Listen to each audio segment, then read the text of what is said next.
하나님이 하십니다. 있습니까? 우리가 믿는 하나님은 살아계신 하나님이십니다. 그러니까 전능하신 하나님이시고 또 우리의 기도를 들으시고 고치시는 하나님이세요. 우리 지난 금요일은 우리 민족이 36년간 일제억압과 식민지 생활에서 해방된 광복 80주년이 되는 날입니다. 사실 광복 80주년을 맞이해서 지금 우리나라의 모습은 사실 온전한 광복이라고는 볼 수는 없습니다.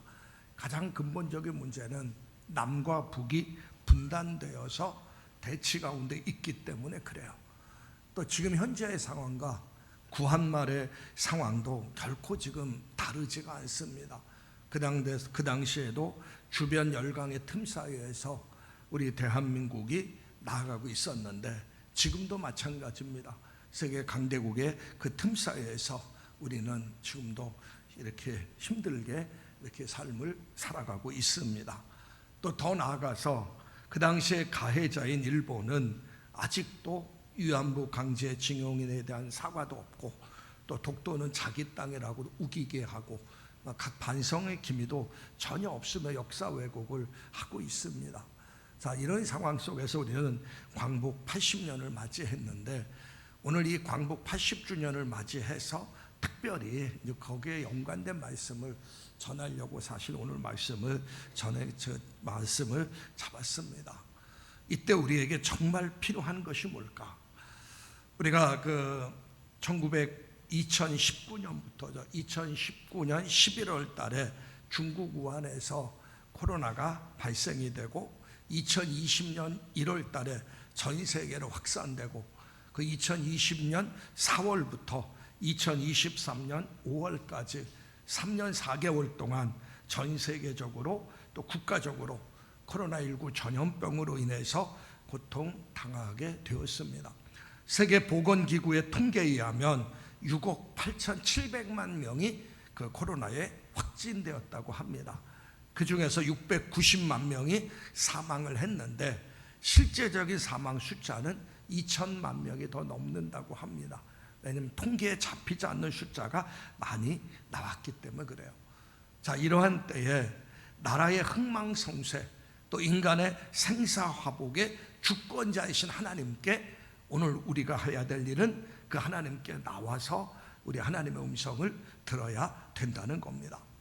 오늘 이 본문 말씀은 성전을 건축하고 나서 솔로몬이 봉헌한 이후에 하나님께서 솔로몬의 밤중에 솔로몬에게 나타나서 하신 말씀입니다.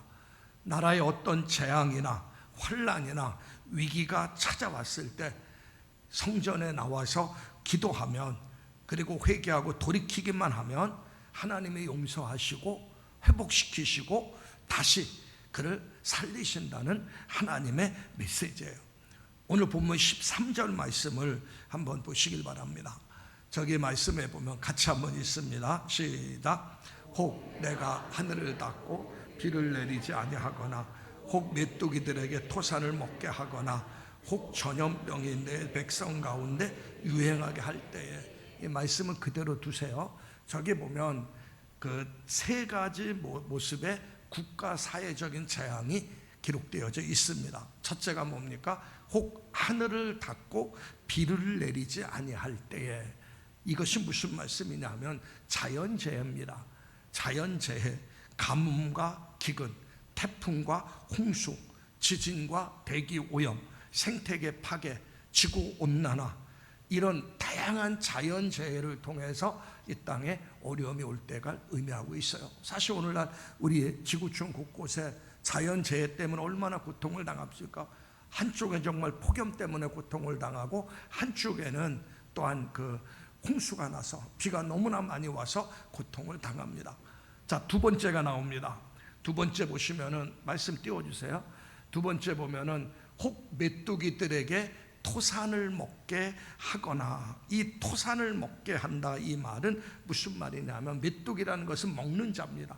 먹는 자가 토산을 먹어 치운다는 것, 쉽게 말하면 삶의 위기입니다. 갑자기 삶의 위기가 찾아옵니다. 사업상 어려움이 찾아오게 되고, 경제적인 위기가 찾아오게 되고, 농가의 어려움이 찾아오게 되고, 삶을 살아가는데 정상적으로 모든 것이 열매가 맺고 풍성해져야 되는데 갑자기 메뚜기 떼들이 들이닥쳐서 토산을 먹어 치우게 버립니다. 갑자기 물질이 어려움 당하고, 갑자기 농사가 망가지게 되고, 갑자기 삶의 위기가 찾아온다는 거예요. 이건 어느 누구도 예상할 수 없는 부분입니다. 근데 갑자기 삶의 위기가 찾아올 때, 자, 세 번째가 나오죠. 혹 전염병이 내 백성 가운데서 유행하게 할 때에. 이 전염병이라는 게 뭡니까? 코로나19 전에는 사스가 있었죠. 또 메르스가 있었습니다. 코로나19로 인해서 또 그 코로나19 전염병이 계속 변종이 생기면서 전염병이 유행하게 되지 않습니까? 이와 같이 각종 전염병을 통해서 사람들이 어려움과 역경을 당할 때, 그때 우리가 어떻게 해야 되는 것이죠. 저것은 하나의 예를 들은 것이고요. 저 말의 핵심은 뭐냐면, 어떤 재앙이 오거나 어떤 환란이 오거나 어떤 위기가 우리에게 닥칠지라도 우리 믿는 자들이 해야 될 일이 있다는 얘기입니다. 개인도 마찬가지고, 가정도 마찬가지고, 사업장도 마찬가지고, 국가와 온 세계 열방에 어려움과 위기가 닥칠 때 우리가 해야 될 일이 있다는 거예요. 흔히들 생각합니다. 군사력이 강하면 나라의 안위가 보장된다고 생각합니다. 대통령과 지도자들이 정치를 잘하면 이 나라가 바로 쓰게 쓴다고 생각을 해요. 그리고 경제인들은 경제가 살아야 모든 것이 다 산다고 이야기합니다. 물론 중요합니다. 중요해요.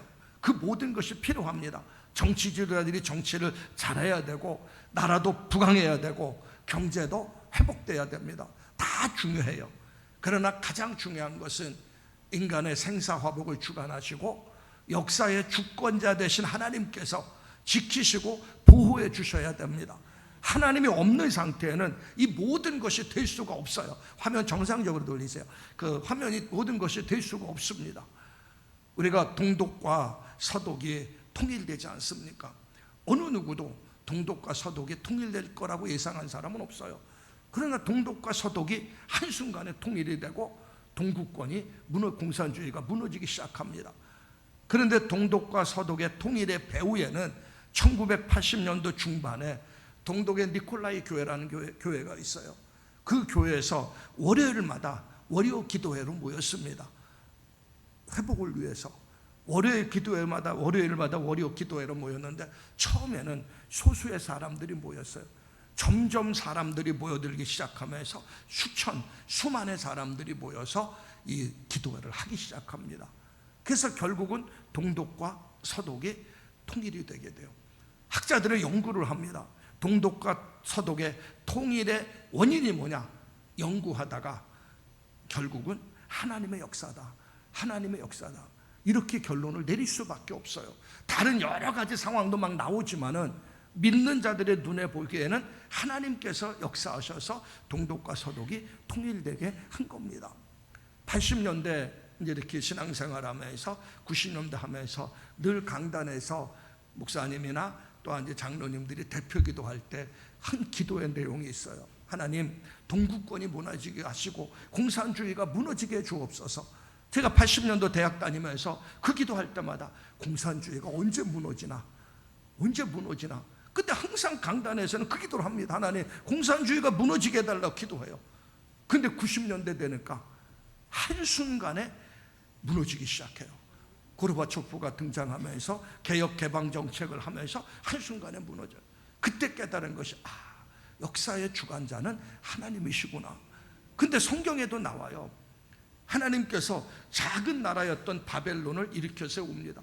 그래서 그 바벨론을 통해서 유다 나라를 멸망시켜요. 그런데 그렇게 강대국이었던 바벨론이 한순간에 멸망을 당해요. 그리고 하나님께서 누굴 일으키셨냐면 메데 파사, 곧 페르시아 제국을 일으켜 세웁니다.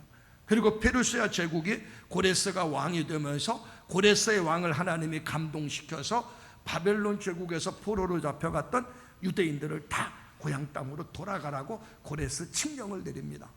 그런데 그 성경을 보면은 바벨론이라는 나라를 일으킨 분도 하나님이고 바벨론이라는 나라가 멸망당하게 하신 분도 하나님이에요. 바벨론 나라의 마지막 왕이 벨사살 왕입니다. 벨사살 왕이 정말 너무나 기고만장하고 잔치를 배설합니다. 잔치를 배설할 때 갑자기 벽 쪽에 이상한 글이 쓰여지기 시작해요. 그래서 막 쓰여져요. 벨사살 왕 얼굴이 창박해져. 이상한 글자가 막 벽에 쓰여지기 시작하니까 그 당시에 다니엘을 부릅니다. 다니엘이 해석을 해요. 왕이 하나님의 그릇에 미달됐기 때문에 왕의 나라를 망하게 하겠다는 하나님의 메시지가 그곳에 쓰여집니다. 그리고 나서 그날 밤 벨사살 왕은 죽음을 당하게 되고 바벨론이라는 나라가 멸망을 당합니다. 그 거대 제국이 한순간에 멸망을 당해요.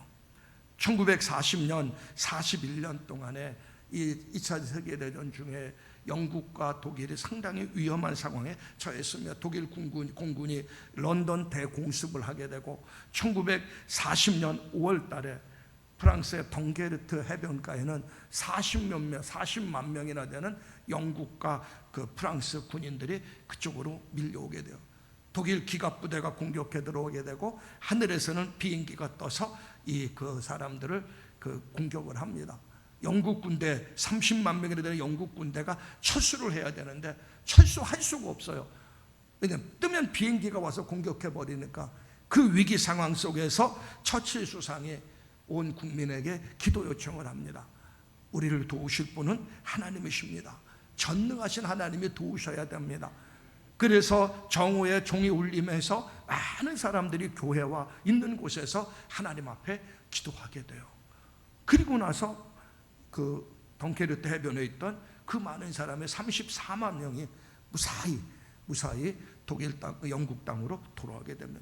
이상하게 독일 비행기가 기상이변을 통해서 제대로 뜨지도 못하고 활동도 하지 못해요. 결국은 나중에 영국 공군 참모총장이 그렇게 고백을 합니다. 이것은 하나님의 역사입니다. 그러니까 전쟁 전략으로는 이해할 수 없는 하나님의 역사입니다. 그는 그렇게 고백을 합니다. 우리는 꼭 기억해야 됩니다. 우리 하나님은 모든 것의 주권자입니다. 전능하신 하나님이에요. 생사화복의 주관자란 얘기입니다. 그러므로 나라가 어려움에 처하고 가정이 어려움에 처하고 삶의 위기가 찾아오고 문제가 있을 때 우리는 어떻게 해야 되느냐? 오늘 말씀은 거기에 대한 해답을 우리에게 가르쳐주고 있는 겁니다. 가장 중요한 것은 그 위기가 왔을 때 우리는 위기의 원인을 알고 우리는 움직여 나가야 됩니다. 근데 성경에서 보면 모든 위기의 원인의 출발점이 창세기 3장 17절에서 18절에 보면 나옵니다. 에덴 동산에서 아담과 하와가 하나님 앞에 범죄를 합니다. 범죄했을 때 성경은 뭐라고 이야기하냐면 땅은 가시와 엉겅퀴를 내기 시작했다, 이 말씀이 나옵니다. 창세기 5장에 보면 가인이 동생 아벨을 죽입니다. 그때 땅이 그 입을 벌려 피를 토했다, 이렇게 이야기합니다. 땅이 곧 저주를 받았다는 것이죠. 자, 저주받은 땅에서 농사를 지으니 농사가 제대로 될 수가 있습니까? 저주받은 경제 토양에서 사업을 하니 사업이 제대로 될 수가 있습니까? 이건 기술의 문제도 아니고 제도의 문제도 아니고 대통령을 10번 100번 뽑아도 해결되는 문제가 아니란 얘기입니다. 오직 문제는 한 가지, 사회는 복잡하지만 문제는 한 가지란 얘기입니다. 바로 죄의 문제입니다. 이 죄 문제가 해결돼야 돼요. 오늘 인간의 문제는 인간의 죄악의 문제입니다. 이 죄 문제가 해결돼요. 저주받은 땅, 저주받은 토양, 저주받은 환경에서 벗어나는 길이 뭐냐? 이 죄 문제가 해결돼야 된다는 겁니다. 그러니까 죄 문제의 해결의 비결은 뭐냐? 회복의 비결은 뭐냐? 바로 회개입니다. 회개. 그래서 오늘 말씀에 나오는 거예요.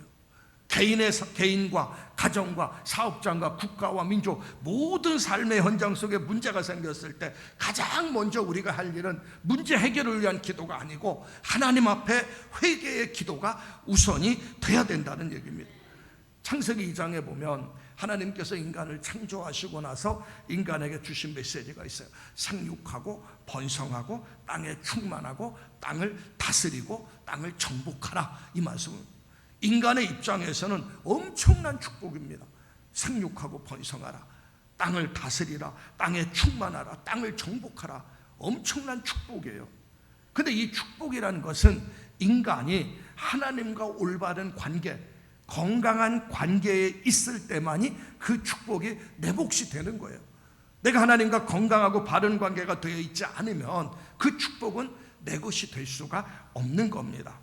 우리 인간 존재가 병들고 하나님과 관계가 파괴되고 그런 상태에서 하나님의 약속한 이 축복이 내 것이 될 수가 없는 겁니다. 이 질병에서 벗어날 힘이 없어요. 개인의 삶 속에 평안하고 행복하게 살려고 해도 살 수가 없습니다. 계속 문제는 계속 생기고 삶은 계속적으로 꼬이고 어렵고 힘들게 됩니다. 이때 우리가 할 일은 뭡니까? 문제 해결이 아니에요. 이때 할 일이 뭐냐면 회개입니다. 회개하면서 하나님의 음성을 들어야 된다는 것이죠. 하나님의 음성을 듣지 못하고, 회개하라는 하나님의 음성을 듣지 못하고 엉뚱한 방법으로, 다른 방법으로 문제를 해결하려고 하다가 더 문제가 크게 생기고 얻어맞은 백성들이 바로 이스라엘 백성들입니다. 그래서 성경에 보면 이사야서 4장, 이사야서 1장 4절에서 6절에 보면 회개하라는 하나님의 음성에 순종하지 아니할 때 머리부터 발끝까지 매를 댈 것이라고 하나님의 이사야 선지자를 통해서 말씀합니다. 그래서 오늘 말씀이 그래서 중요한 거예요.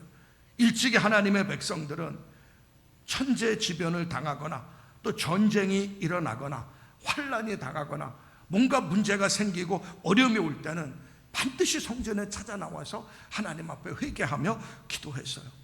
그때마다 하나님은 회복시켜 주시고 치료해 주시고 승리케 해 주셨습니다. 성경 곳곳에 증거들이 나타나요. 역대하 20장 3절에 보면 모압과 암몬과 마혼 연합군이 유다 나라를 공격합니다. 엄청나게 큰 무리라 유다 나라는 그들과 싸워서 이길 수가 없어요. 그때 왕이 여호사밧 왕입니다.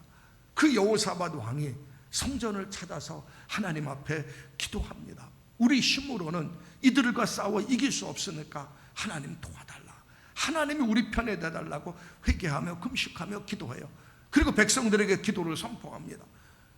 그럴 때 하나님께서 이 전쟁은 내가 이 전쟁은 내가 너와 함께 하시고 함께 할 것이 내 싸움이다 하면서 결국은 그 전쟁에서 승리를 가져다 줍니다. 이사야서 38장에 보면 히스기야 왕이 죽을 병에 걸려요. 선지자가 와서 얘기합니다. 너는 죽는다, 유언하라고 이야기해요. 그때 히스기야 왕은 하나님 앞에 기도하기 시작합니다.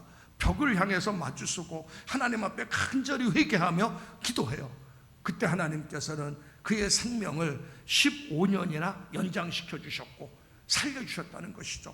그리고 그 땅에 평화를 하나님께서 허락하셨습니다. 우리도 삶의 고통이 찾아올 때, 나라와 민족의 어려움을 당할 때, 개인의 삶 속에 가정과 사업장과 일터에 문제가 생길 때, 또 교회가 정말 한 단계 더 성장하고 나가야 될 때, 이때 우리가 할 일이 뭡니까? 하나님의 성전에 나와서 기도해야 됩니다. 그게 바로 사는 길이에요. 왜? 우리가 믿는 하나님은 전능하신 하나님, 살아계신 하나님이기 때문에 그래요. 입으로만 전능하신 하나님, 살아계신 하나님 아무리 외쳐도 안 됩니다. 하나님 앞에 오늘 본문의 말씀처럼 기도해야 된다는 것이죠. 하나님의 성전에서 하나님 앞에 기도할 때 하나님은 우리의 기도를 들으시는 거예요. 근데 기도를 해야 되는데 어떻게 기도해야 되냐? 오늘 본문에 보면 먼저 믿는 성도가 먼저 하나님 앞에 기도해야 됩니다. 자, 본문 14절 말씀을 다시 한번 봅니다. 저 말씀을 자세히 보세요. 내 이름으로 일컫는 내 백성이, 분명히 나오죠. 내 이름으로 일컫는 내 백성이, 다른 사람이 기도하는 게 아니에요. 내 이름으로 일컫는 내 백성이, 하나님을 믿는 자녀들이 기도하라는 얘기입니다. 나라가 위기와 어려움을 당할 때 우리 믿는 성도들은 나가서 데모하는 게 아니에요. 하나님 앞에 무릎 꿇고 기도해야 돼요. 기도하지 않고 데모한다고 문제가 해결되는 게 아닙니다. 기도할 때 하나님이 역사하시고 하나님이 개입하셔요. 하나님의 살아계심의 증거를 보여주신다는 얘기입니다. 내 일컬음을 일컫는 내 백성이, 사실 이 말씀을 붙잡고 선서한 분이 있어요. 미국의 34대 대통령 아이젠하워입니다.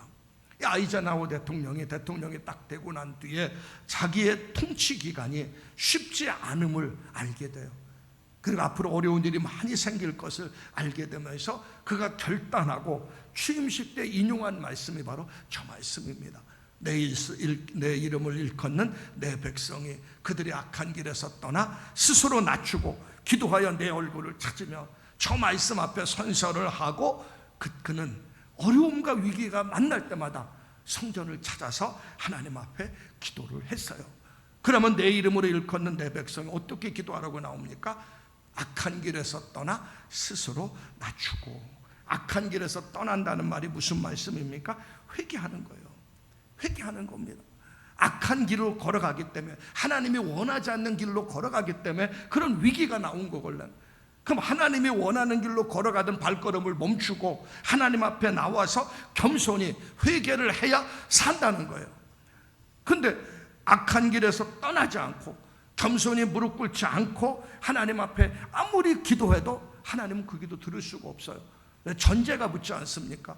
내 백성이 악한 길에서 떠나 스스로 낮추며, 이 말씀이죠. 회개하며 기도해야 됩니다. 항상 모든 문제의 출발은 나로부터예요. 내가 먼저 회개해야 되고, 내가 먼저 바로 서야 되고, 내가 먼저 하나님 앞에 무릎을 꿇어야 다른 모든 부분들이 이루어집니다. 근데 우리는 나보다 너예요. 항상 내가 변화되어야 되는데 너가 변화되길 원합니다. 내가 기도해야 되는데 네가 기도하기를 원합니다.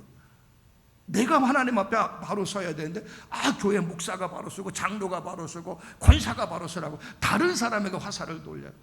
항상 말씀은 내 개인에게 적용시키는 거예요. 그럴 때 그 말씀이 나에게 생명이 되고 능력이 되는 겁니다. 항상 말씀을 개인에게 적용시키시기를 주의 이름으로 축원합니다. 그래서 우리 먼저 믿는 사람들이 회개하고 기도를 해요. 하나님 앞에 막 눈물로 회개하며 기도하면 하나님은 그 모습을 보셔요. 하나님은 그 모습을 보셔요. 오늘 성경 말씀에 보면 우리가 그 15절 16절 말씀을 한번 보겠습니다. 15절 16절 좀 띄워주세요. 15절 16절 말씀에 보면, 이제 이곳에서 하는 기도에 내가 눈을 들고 귀를 기울이느니. 자, 이제 이곳에서 하는 기도, 이곳이 어디입니까? 성전이에요. 내가 눈을 들고 귀를 기울인다. 그 다음에 16절 말씀에 보면, 내가 이 성전을 택하고 거룩하게 하여 내 이름을 여기에 영원히 있게 하였음이라. 내 눈과 내 마음이 항상 여기 있으리라. 그럼 여기가 어디입니까? 성전이에요. 하나님의 눈과 하나님의 마음이 항상 성전이 있고 하나님의 이름이 여기에 계시는 거예요. 그러니까 성도들은 성전을 가까이 해야 됩니다. 그래서 성전에서 기도하는 것을 즐거워해야 돼요. 왜? 하나님의 관심이 있고 하나님의 이름이 있고 이곳에서 하나님 앞에 기도할 때 하나님은 역사하시니까. 누가복음 9장에 보면 19장 41절에 보면 예수님께서 예루살렘 성을 향해서 울고 계셔요. 예루살렘 성의 앞으로 미래에 될 일을 알기 때문에 우신 이유가 있습니다. 예루살렘 성전이 로마의 티토 장군에 의해서 멸망당할 것을 예수님은 알고 계셔요. 그래갖고 예루살렘 성전이 파괴되고 예루살렘 성이 파괴되는 그 모습을 아니까 예수님이 예루살렘 성을 향해서 정말 울고 계셨어요. 자, 그리고 나면 예수님이 어디를 갔습니까? 그 당시에 국회의원, 국회이지 산헤드린 국회로 가지 않았습니다. 그 당시에 왕궁인 헤로드 왕궁으로 가지 않았어요. 예수님이 가신 곳이 어디입니까? 누가복음 19장 45절에서 47절에 보면 성전으로 갔어요. 성전으로 가서 성전에서 장사꾼들을 내어 쫓았어요. 돈 매매하는 사람들을 내어 쫓고 성전을 깨끗하게 청결하셨습니다. 청결하게 하셨어요. 그리고 나서 예수님이 하신 말씀이 뭡니까? 내 집은 만민이 기도하는 집이다. 예수님이 선언을 합니다. 만민이 기도하는 집이 기도해야 되는데 기도하지 않고 장사꾼 매매하는 사람으로 성전이 더럽혀지니까 나라가 어려워지고 민족이 타락할 수밖에 없는 거예요. 그 결국은 나라가 멸망당하지 않습니까? 성전은 기도하는 곳이고 성전에서 기도할 때 하나님이 그 나라와 그 민족을 지키는데 성전에서 기도하지 않으니까 그런 결과들이 생기는 겁니다.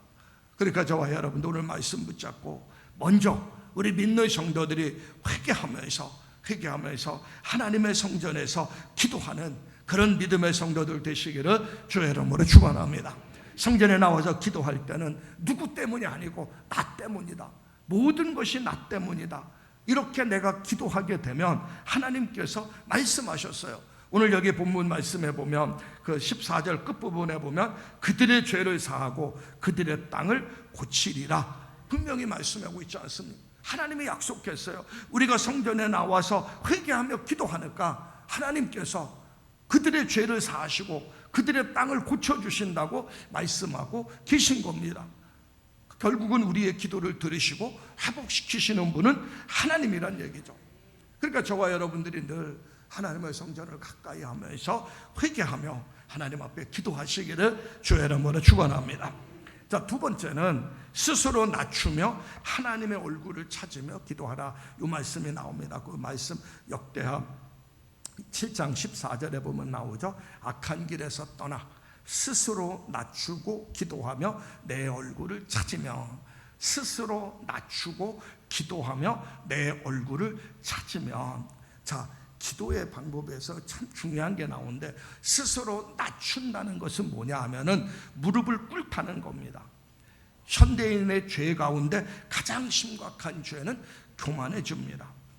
특별히 자신은 하나님을 잘 안다고 하면서 하나님을 믿는다고 하면서 하나님을 의지하지 않고 형식적으로 기도하고 형식적으로 예배하고 형식적으로 감사하는 종교적인 교만이 현대인들의 신앙 속에는 있다는 얘기입니다. 하나님은 늘 우리가 자신을 낮추면서 겸손히 하나님을 의지하기를 원합니다. 아까 말했던 그 처칠 수상이 나라가 위기가 처했을 때 백성들에게 기도하라고 이야기하면서 그가 외친 말 중에 하나가 있어요. 바로 우리는 겸손히 낮아져서 하나님을 의지해야 됩니다. 우리 힘으로는 할 수가 없어요. 하나님을 의지해야 됩니다 하면서 겸손히 낮아짐을 이야기하고 있는 겁니다. 특별히 여기 기도하라 하는 이 말은 뭡니까? 탄원이에요. 탄원. 일반적인 기도가 아니고 탄원, 곧 간구하라는 얘기. 간구의 기도는 분명한 목적을 갖고 기도하는 겁니다. 사람들이 삶에 어려움이 왔을 때 기도하지 않는 것은 죄입니다. 그 죄가 무슨 죄인 줄 아세요? 하나님을 믿지 않는 불신앙의 죄입니다. 그리고 하나님을 의지하지 않는 교만의 죄예요. 하나님은 내 기도를 들으시고 전능하신 하나님을 믿는다면 기도해야 되죠. 근데 기도하지 않고 하나님을 의지하지 않는 것은 교만의 죄입니다. 자기 힘으로 할 수 있다고 착각하는 거예요. 자기 힘으로 뭔가 될 수 있다고 착각합니다. 기도하면 하나님이 도우시고 응답하시고 치료하시고 회복시키시고 고치시는데 기도하지 않고 하는 거예요. 그건 바로 죄예요. 우리는 그 부분부터 해결을 해야 됩니다. 사실이요, 신앙생활하면서 그냥 문제 생길 때 하나님 앞에 기도하는 그것보다는 먼저 하나님 앞에 하나님, 내가 하나님을 믿는 내가, 하나님은 살아계시다고 하고 하나님은 하십니다, 기도하면 됩니다, 입으로는 외치는데 분명히 하나님은 하십니다, 기도하면 된다고 했는데 내 삶의 위기가 올 때, 가정의 위기가, 사업장의 위기가, 또 하나 아버지 나라와 민족의 어려움 처할 때 하나님은 하십니다, 기도하면 된다고 했는데, 고백은 했는데 내가 기도하지 않는 것은 왜 그렇습니까? 하나님, 이것은 바로 하나님을 믿지 않는 불신앙의 죄고, 이것은 바로 하나님을 의지하지 않는 교만의 죄입니다. 하나님 용서해 주시고 이제는 하나님 앞에 기도하길 원합니다. 금요기도회 때 그 말씀 나눴죠. 일을 행하시는 여호와, 그것을 만들며 성취하는 여호와. 하나님은 일을 행하시는 하나님이에요. 그 하나님은 언제 일을 행하시느냐? 내가 기도할 때 하나님은 일을 행하신다는 얘기입니다. 기도할 때 일을 행하셔요. 그리고 성경에 하나님이 뭐라고 말씀하냐면 나를 쉬지 않고 일하도록 하라. 하나님이 쉬지 않고 일하도록 하는 비결이 뭡니까? 기도해요. 기도할 때 하나님은 쉬지 않고 일을 하셔요. 그럴 때 하나님은 응답하신다고 분명히 말씀하고 있는 겁니다. 바라기는 하나님 앞에 겸손히 무릎 꿇고 기도하시기를 주의 이름으로 축원합니다. 자, 그리고 나 또 한 가지 단어가 나오죠. 스스로 낮추고 기도해야 되는데 또 한 가지고 중간에 단어 하나가 나와요. 그게 뭡니까? 하나님의 얼굴을 찾으며, 이 말씀이나 하나님의 얼굴을 찾으며, 이 말의 의미를 우리가 정확히 알아야 됩니다. 우리의 얼굴이 하나님의 얼굴과 맞대어 쓴다는 얘기입니다. 그리고 하나님과 교제할 때 참다운 하나님의 사람이 될 수가 있는 겁니다. 자, 기도라는 것은 잃어버린 하나님의 관계와 교제가 회복되는 것이 바로 기도예요. 우리는 일반적으로 그렇게 이야기합니다. 기도는 문제 해결하는 것이 기도라고 이야기해요. 그래서 내 삶에 문제가 있으면 하나님께 나와 기도를 합니다. 근데 그거는 기도의 가장 낮은 단계입니다. 하나님이 원하시는 기도는 내 문제 해결을 위해 기도보다는 하나님과 관계, 교제 회복되기를 하나님은 원하는 거예요. 그러니까 우리가 하나님의 성전을 찾아서 하나님 앞에 기도하면 하나님과 우리와 맞대어 쓰는 거예요. 하나님과 관계가 회복되고 하나님과 교제가 회복되는 겁니다. 그래서 여기 하나님의 얼굴을 찾는다는 이 말은 계속적인 용법으로 쓰여졌어요. 계속 우리는 기도를 통해서 하나님께 나와서 하나님을 바라보고 하나님과 관계 맺고 하나님과 교제가 이루어지는 거예요. 그러니까 기도를 하면 할수록 더 하나님의 은혜를 경험하게 돼요. 문제 해결이 아니라. 그래서 하나님을 더 깊이 알게 되고 하나님을 더 가까이 할 수 있게 되고, 아, 예수 믿는 것이 이런 것이고 예수 믿으면 이렇게 좋구나 하는 것을 깨닫게 되고, 그래서 기도하면 할수록 더 하나님과 깊은 관계가 회복되는 겁니다. 근데 그 의미를 모르고 기도하면 문제 해결만 갖고 기도를 하게 되면 나중에 큰 시험 올 수가 있어요. 사업장이 너무 어려워요. 하나님 앞에 사업의 문제를 해결하기 위해서 기도해야 되겠다고 사업장 문제를 갖고 막 기도를 시작했어요. 근데 문제는 사업장이 빨리 해결돼야 되는데 더 어려워졌어요. 더 사업장이 더 문제가 생겼어요. 그럼 내 속에 뭐가 듭니까? 에이, 기도해도 소용없네. 하나님은 기도하면 들어주신다고 했는데 왜 사업장에 더 이래? 그러면서 내 속에 불평이 나오고 불만이 나오고 무슨 생각이 듭니까? 하나님 안 계신 거 아니야? 왜? 기도하면 들어주신다고 했는데 이런 게 생깁니다. 근데 이거는 정말 올바르지 못한 거걸요. 하나님은 살아계시고 전능하신 하나님인데 하나님은 내 문제 해결보다는 하나님과 나와 아름다운 관계가 회복되길 원합니다. 그래서 이 관계가 회복되면 문제는 자연스럽게 눈 녹듯이 해결되고 문제는 회복될 수가 있어요. 그래서 욥기 22편에 보면 그 말씀이 나오죠. 너는 하나님과 화목하고 평안하라. 그리하면 복이 내게 임하리라. 너는 하나님과 화목하고 평안하라. 하나님과 화목한다는 게 뭡니까? 하나님과 바른 관계, 바른 교제가 이루어져야 그 얘기입니다. 저 여러분들 늘 하나님의 얼굴을 바라보며 하나님께 나와 기도함으로 하나님과 아름다운 관계가, 교제가 회복되시기를 주의 이름으로 축원합니다. 자, 그렇다면 하나님의 백성이 하나님의 요구 조건을 충족했어요. 하나님 앞에 나와서, 성전에 나와서 하나님 앞에 회개하며 기도를 했어요. 자신을 낮추면서 하나님의 얼굴을 바라보면서 하나님 앞에 기도를 했습니다. 이때 하나님께서 오늘 본문에서 말씀했어요. 세 가지 약속을 해주셨습니다. 자, 세 가지 약속을 봅니다. 여기 본문에 보시면은, 자, 첫 번째 약속이 뭡니까? 그 성경 말씀 다시 한번 7장 14절 말씀을 한번 다시 한번 들어주세요. 자, 저 말씀 한번 다시 한번 봅니다. 자, 내 이름으로 일컫는 내 백성이 그들의 악한 길에서 떠나 스스로 낮추고 기도하여 내 얼굴을 찾으면, 자, 그리고 그 다음부터 보세요. 내가 하늘에서 듣고, 자, 첫째, 하나님이 들으신다. 두 번째는 그들의 죄를 사하시고 하나님의 죄를 용서해 주신다. 세 번째는 그들의 땅을 회복시킨다. 세 가지가 나옵니다. 저 말씀 세 가지가 참 중요합니다. 자, 첫 번째는 하늘에서 듣고, 이 말씀이에요. 하나님은 우리가 기도할 때 하나님은 우리의 기도를 들으십니다. 내 기도를 들으신다는 것은 우리 믿는 자에게 있어서는 축복입니다. 하나님이 내 기도를 들어주시는 거 얼마나 놀라운 은혜요, 축복입니까? 하나님이 내 기도를 들어주신다는 것은 그 하나님이 어떤 하나님이십니까? 나의 아버지가 되셔요. 나를 위해서 예수님을 십자가의 대속제물로 죽기까지 하면서 나를 사랑하신 하나님이에요. 그 아버지께서 내 기도를 들으신다. 얼마나 감사해요. 들으시면은 그 위에는 끝난 겁니다. 하나님이 들으셨다면 나에게 필요에 맞게, 내가 원하는 것이 아니라 내게 필요한 것으로 하나님은 응답해 주시고 채워주시고 축복해 주시는 겁니다. 하나님은 내 기도를 들으셔요. 여기에 확신을 갖고 기도하시기를 주의 이름으로 축원합니다. 들으시면 축복입니다. 여러분, 우상은 듣지 못합니다. 우상은 인간이 만든 것이기 때문에. 성경 곳곳에 하나님께서 선지자들을 통해서 이스라엘 백성들을 책망한 것이 그거예요.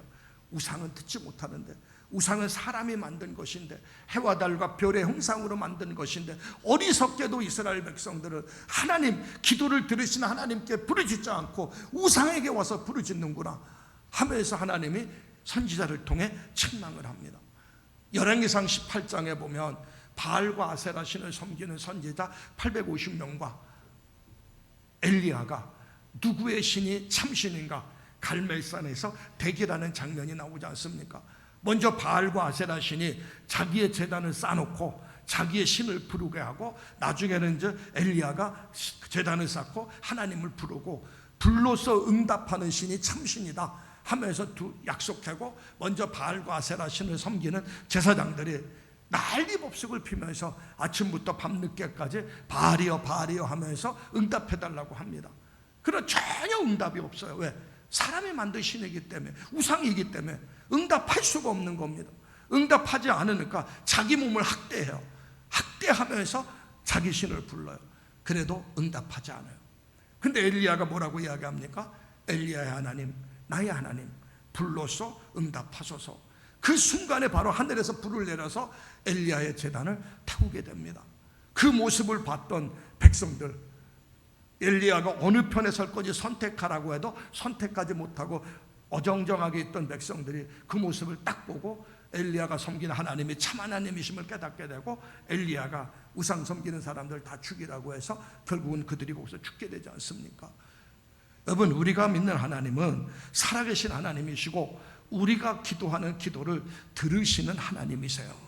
그러므로 저와 여러분들은 어떤 삶의 위기와 어려움과 문제가 있을 때마다 하나님께 찾아서 하나님 앞에 기도하시기를 주의 이름으로 축원합니다. 바라기는 무당 찾아가지 마시고 점쟁이 찾아가지 마시고. 근데 오전 예배 때 갑자기 생각나서, 9시 예배 때 갑자기 생각나서 한 말씀인데, 여러분, 그 예수 믿는 사람들이 점쟁이를 찾아가고 무당을 찾아갑니다. 몇 프로가 찾아갈 것 같아요? 몇 프로? 40%입니다. 주 고객이 예수 믿는 사람이에요. 이건 제가 직접 경험한 게 아니고 제 친구 중 한 명이, 기자가 한 명 있는데 지금 은퇴했죠. 이 사람이 취재했던 게 뭐냐면 한국의 무당들을 취재했어요. 그 무당인데 일반 잡무당이 아니고 좀 큰 무당 있죠. 나라를 위해서 일한다는 큰 무당들을 연구를 해서 전국 방방곡곡 연구를 했는데, 그가 내린 결론이 그거야. 왜 이렇게 그리스도 예수 믿는 사람들이 무당을 많이 찾아가냐? 40%야 됩니다. 사실 우리 주변에서도 예수 믿는 사람들이 점쟁이 찾아가는 사람들이 있어요. 무당 찾아가는 사람이 있어요. 하나님이 가장 싫어하는 게 그겁니다. 점쟁이와 무당을 가장 싫어해요. 그래서 구약에서 율법에 보면 죽이라고까지 이야기해요. 그만큼 하나님이 가장 싫어하는 게 무당과 점쟁이입니다. 근데 우리가 알아야 될 것이 있어요. 무당, 점쟁이는 무당 밑에 하수인이나 마찬가지고, 무당은요 두 종류가 있습니다. 하나는 강신무라고 있어요. 또 하나는 학습무입니다.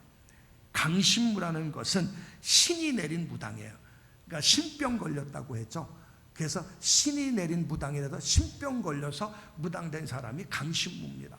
그리고 학습무라는 것은 의식, 주술, 또 무속, 이걸 배워갖고 학습해서 된 무당이 그 학습무입니다. 이 남부 지역은 학습무들이 많고요, 중부와 우리 쪽은 강신무들이 많아요. 근데 이 강신무들은 용한 무당이에요. 그래서 강신무를 딱 찾아가면 우리의 과거 얘기는 쪽집게처럼 맞춥니다. 왜? 귀신이 역사에서 하니까. 그런데 미래는 못 맞춰요. 왜? 미래의 역사는 하나님이 주관하시기 때문에 강신무들은 미래는 못 맞춥니다. 그러나 과거는 쪽집게처럼 맞춰요. 그러니까 예수 믿는 사람도 강신무 찾아가면은요, 과거를 맞히니까 신기하다고 생각하고 더 거기에 빠져버려요. 그러면 무당들은 반드시 조건을 걸어요. 이렇게 해라, 이렇게 하라 그래요. 특별히 강신무를 예수 믿는 사람이 찾아가면 강신무들이 하는 얘기가 있어. 당신은 예수 믿는데 왜 찾아옵니까? 당신은 큰 신을 믿는데 왜 찾아옵니까? 얘기해요. 만약에 여러분들이 내가 진짜 예수 믿는 사람인가 아닌가 확인하고 싶으면 무당 찾아가시기를, 더 이상 얘기하지 않겠습니다. 확인하길 원한다면 무당 찾아가면요, 무당이 알아맞혀요. 그런데 그런 일들이, 또 그런 데 가면은 어떤 경우는 질병도 치료받아요. 근데 그거는 다 건강한 치유가 아니고 악한 영의 역사에 의한 치유이기 때문에 결코 나에게 유익이 되지 않고 또 다른 문제가 발생이 됩니다. 하나님이 가장 싫어하는 무당 점쟁이 찾아가지 마시고 우리의 기도를 들으시는 하나님을 찾아오시기를 주의 이름으로 축원합니다. 성경은 분명히 약속하고 있는데 하나님을 찾지 않고 엉뚱한 데 찾아가서 사주 관상 보고 막 부적 찾아오고 막, 그거 정말 하나님을 싫어합니다. 또 하나 웃기는 얘기가 하나 있는데, 제가 이제 고등학교 때 친구를 전도하려고 너무 애썼는데 이 친구가 예수를 안 믿는 거예요. 근데 하루는 찾아와서, 야, 예수 믿겠다. 그래서 왜 믿냐고. 하나님 살아계시다고. 근데 그 친구에게 이제 교회 나오라고 해도 안 다니는 친구인데 하나님 살아계시다래요. 아니, 언제 내가 죽었냐고 했냐고. 예수 믿어야 된다고 하지 않았냐. 그랬더니 이 친구가 자기 마을 얘기를 하는 겁니다. 마을에서 이제 주일이 됐는데 마을에서 어느 집에서 이제 무당이 굿하고 있었어요. 굿하고 있는데 그 당시에 마을에 교회, 이 친구는 교회 안 다니기 때문에 무당이 굿하는 걸 보고 있었어요. 그런데 마을에서 이제 마을 사람들이 주일날 예배를 드리고 굿 구경 온 겁니다. 그래서 문을 열고 무당이 굿하는데 딱 들어오니까는 그 순간부터 무당이 굿을 하지 못하고 얼굴 뻘뻘 흘리면서 저 사람들 내보내라고, 저 사람들 내보내라고 소리 지르는 거예요. 이 친구가 그 모습을 옆에서 보고 나서 깜짝 놀란 거지. 아니, 도대체 예수 믿는 사람들이 뭐길래 저 사람들 들어오니까 그렇게 열심히 굿하던 무당이 굿을 못하냐고. 그리고 나서 이 친구가 찾아온 거예요. 근데 이런 경우는 강신무입니다. 강신무는 그걸 구별하지, 학습무는 아무 생각이 없어요. 예수 믿는 사람이 옆에 있건 없건 잘합니다, 그들은요. 그러니까 꼭 알아주시긴, 상식적으로 알아두시고, 이런 상식은 몰라도 되나? 그 또 한 가지, 무당의 이름은 두 종류입니다. 하나는 만신이 있고 하나는 박수가 있어요. 만신은 여성 무당을 만신이라고 하고 박수는 남성 무당을 박수라고 합니다. 우리 한국에는 박수 무당은 많지 않아요. 여성이 많아요. 만신과 박수 이렇게 보시면 됩니다. 아무튼 무당은 찾아가지도 마시고 점쟁이는 찾아가지도 마시고 부적은 갖고 다니지도 마시고 오직 사주팔자 관상도 보지 마시고 오직 살아계신 하나님, 우리의 기도를 들으신 하나님, 그 하나님을 찾아 나오시기를 주의 이름으로 축원합니다. 자, 두 번째입니다. 두 번째 보면, 첫째는 하늘에서 듣고, 말씀 다시 한번 띄워주세요. 두 번째, 그 아까 말씀, 자, 저기 보면 하늘에서 듣고, 그 뒤에 나오는 단어가 있죠. 그들의 죄를 사하고, 그들의 죄를 사하시고 우리의 기도를 들으시고 우리의 죄를 용서하시는 분이 하나님이십니다. 허물과 죄 때문에 우리의 삶에 위기가 오고 문제가 생겼고 하나님과 관계가 파괴됐어요. 그런데 우리가 하나님 앞에 나와 회개만 하기만 하면 하나님은 우리의 모든 죄를 다 용서해 주세요. 이 죄에 대한 용서가 왜 중요하냐면요, 예레미야서 5장 25절 말씀을 보겠습니다. 저 말씀 같이 한번 읽습니다. 시작. 너의 허물이 이러한 일들을 물리쳤고 너의 죄가 너에게 오는 좋은 것을 막았도다.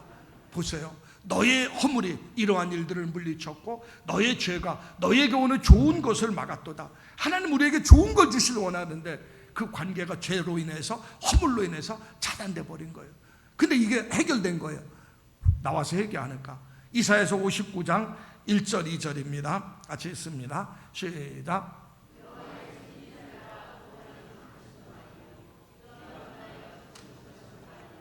오직 너의 죄악이 너희와 너희 하나님을 갈라놓았고 너의 죄가 그들의 얼굴을 가리워서 너희에게 듣지 않게 하시니라. 자, 저 말씀 너무 중요해져. 하나님은 귀가 둔하여 듣지 못하심도 아니고 오직 너의 죄악이 너희와 너희 하나님 사이를 갈라놓았고 너의 죄가 그의 얼굴을 가리어서 너희에게 듣지 않으시게 하려 함이라. 하나님 우리의 기도를 들으시는데 이 죄가 하나님의 귀를 막아버린 거예요. 우리의 기도가 하나님 앞에 상달되지 못하게 하는 겁니다. 그렇기 때문에 회개할 때 내 죄가 사함받게 되고 내 죄가 사함받으면 우리가 하나님 앞에 아름답게 쓸 수가 있는 겁니다. 신앙생활하면서 회개가 정말 중요합니다. 교회에서 설교 중에 하나님 말씀 속에 말씀을 전합니다. 지난번 우리가 교회론에 대해서 이야기하면서 신앙생활하면서 불평 원망하지 마십시오 이 얘기를 해요. 그런데 꼭 아셔야 될 게 한 가지 있어요. 아무리 얘기해도 들을 사람만 듣고 정말 꼭 들어야 될 사람은 안 듣습니다. 못 들어요. 왜? 귀가 닫혀 있기 때문에. 그러니까 하나님의 말씀을 들으면서 하는데 듣질 못해요. 불평 원망하지 마십시오 그랬는데 또 나가서 불평해요. 감사하십시오 그러면 또 가서 불평 원망해요. 왜? 들어야 사는데 귀가 닫혀 있어요. 그러니까 회개가 전제입니다. 그러니까 본인이 회개해야 되는데 본인이 회개가 안 돼요. 옆에서 중보기도 하는 거예요. 그래서 고쳐나갈 때 신앙이 살 수가 있는 겁니다. 내 마음이 아무리 황폐해도 하나님은 고치시고 우리 가정과 사업장이 아무리 힘들고 어려워도 하나님은 고치시고 회복시켜 주시고 이 나라의 민족에 아무리 위기가 찾아와도 하나님이 회복시키시고 고쳐주십니다. 회개하고 낮추며 기도할 때 오늘도 하나님은 우리의 기도를 듣길 원합니다. 우리 믿는 성도 한 사람 한 사람이 먼저 하나님 앞에 나와서 하나님의 성전을 찾아서 하나님을 의지하면서 회개하며 하나님 앞에 기도하시기를 주의 이름으로 축원합니다. 하나님 이제는 고쳐주시옵소서. 고친 마음으로 살길 원합니다. 이 민족을 고쳐주시고 내 사업장을 고쳐주시고 내 가정을 고쳐주시고 내 마음을 고쳐주시고 특히 직분자들은 하나님 직분에 맞게 신앙생활하게 도와주시고 직분자가 있어야 될 자리에 있게 하시고 해야 될 일을 하게 하시고 정말 중요합니다. 그러므로 여러분 한 사람 한 사람이 지금 필요한 것은 하나님 우리의 기도를 들으시고 고치시고 회복시키시는 분 하나님이기 때문에 이 시간도 하나님 앞에 나와서 겸손하게 무릎 꿇고 회개하면서 기도하심으로 진정으로 여러분이 살고 회복되고 승리하는 그런 신앙생활 하시기를 주의 이름으로 축원합니다.